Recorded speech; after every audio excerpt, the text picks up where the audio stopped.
नमस्कार, मैं अंजलि मिश्रा और स्वागत है आपका द न्यूज में। फिजी के राष्ट्रपति विलियम काटो निवेरे और भारत के विदेश मंत्री एस जयशंकर ने नादी में 12वें विश्व हिंदी सम्मेलन में हिस्सा लिया। इस दौरान जयशंकर ने कहा कि भाषा न केवल पहचान की अभिव्यक्ति है बल्कि भारत और अन्य देशों को जोड़ने का माध्यम भी है।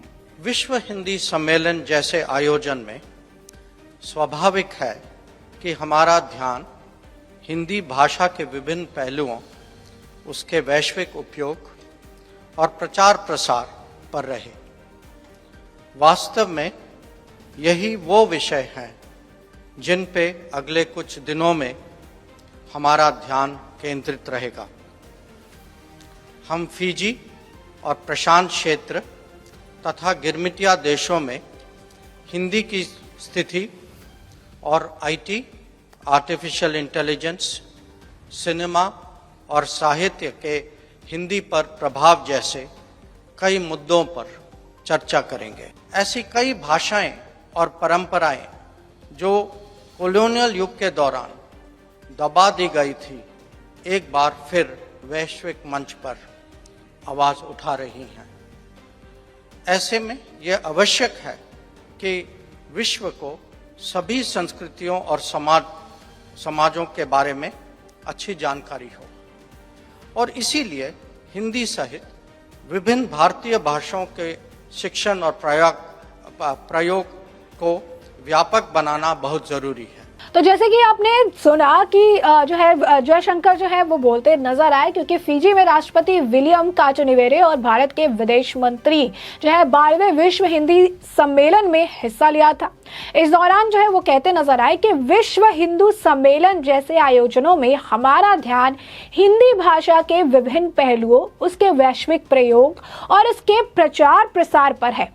हम फिजी, प्रशांत क्षेत्र और अनुबंधित देशों में हिंदी की स्थिति जैसे मुद्दों पर चर्चा करेंगे। जयशंकर ने कहा, यह हर्ष की बात है कि हम 12वें विश्व हिंदी सम्मेलन का उद्घाटन नादी में कर रहे हैं। इसके लिए मैं फिजी की सरकार का धन्यवाद करता हूं। यह हमारे दीर्घकालिक संबंधों को आगे बढ़ाने का भी अवसर है।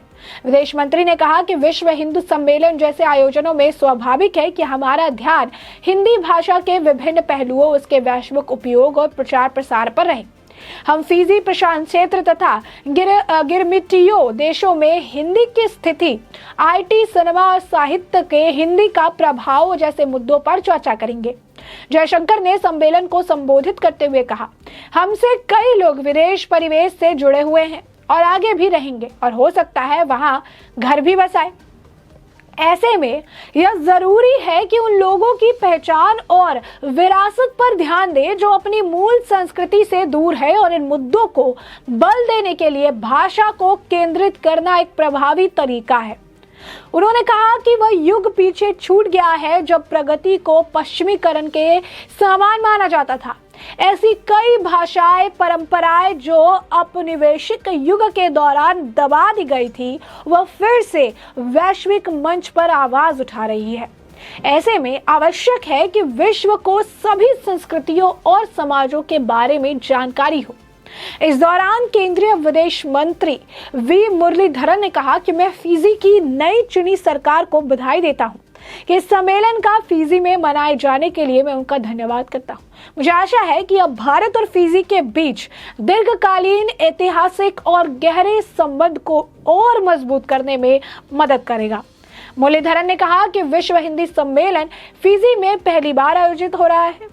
मॉरिशस, सूरीनाम, ट्रिनिदाद, जहां फिजी की तरह भारतीय समुदाय के लोग बड़ी संख्या में है, वहां यह आयोजित हो चुका है। 1975 से नागपुर में शुरू हुए सम्मेलन ने 11 पड़ाव पार किए। केंद्रीय विदेश राज्य मंत्री ने कहा कि इस 12वें विश्व हिंदी सम्मेलन की थीम हिंदी पारंपरिक ज्ञान से आर्टिफिशियल इंटेलिजेंस तक है। भारत विज्ञान और प्रौद्योगिकी समृद्ध विरासत रखता है। खगोल विज्ञान से लेकर इंजीनियरिंग तक और चिकित्सा से लेकर गणित तक पूरी दुनिया हमारे पूर्वजों के योगदान का सम्मान करती है। फिजी के राष्ट्रपति विलियम काटो निवेरे ने भी इस दौरान अपनी बात रखते नजर आए। क्या कहा है राष्ट्रपति विलियम काटो निवेरे ने, यहाँ सुनिए। This forum presents a unique opportunity to celebrate the enduring strength of the historical and special relationship Fiji shares with India.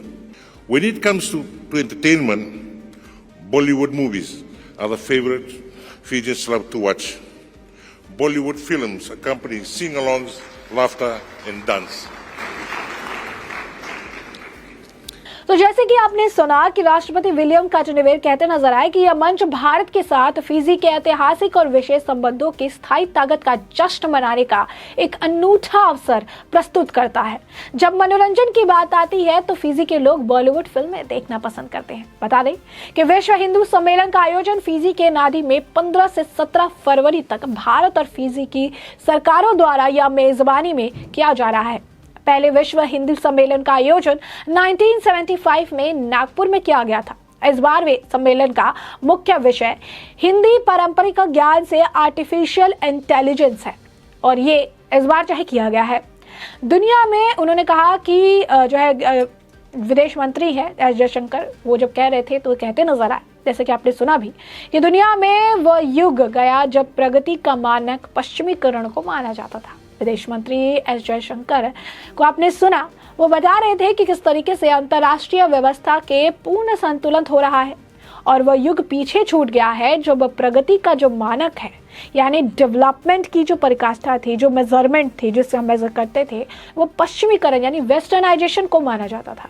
उन्होंने कहा अंतर्राष्ट्रीय व्यवस्था में धीरे धीरे व्यापक बहुध्रुवता उत्पन्न हो रही है और अगर तेजी से विकास करना है तो यह आवश्यक है कि संस्कृति पूर्ण संतुलन भी हो। जयशंकर यहाँ 12वें विश्व हिंदू सम्मेलन के उद्घाटन के अवसर पर बोल रहे थे। अंतर्राष्ट्रीय संबंधों के संदर्भ में हिंदी के महत्व को बढ़ावा दिए जाने की जरूरत जताते हुए एस जयशंकर ने कहा कि भाषा न केवल पहचान की अभिव्यक्ति है बल्कि भारत और अन्य देशों को जोड़ने का माध्यम भी है। फिजी के प्रमुख शहर नादी में फिजी सरकार और भारतीय विदेश मंत्रालय की ओर से आयोजित इस सम्मेलन में दुनिया भर से हिंदी के करीब 1200 विद्वान व लेखक भाग ले रहे हैं।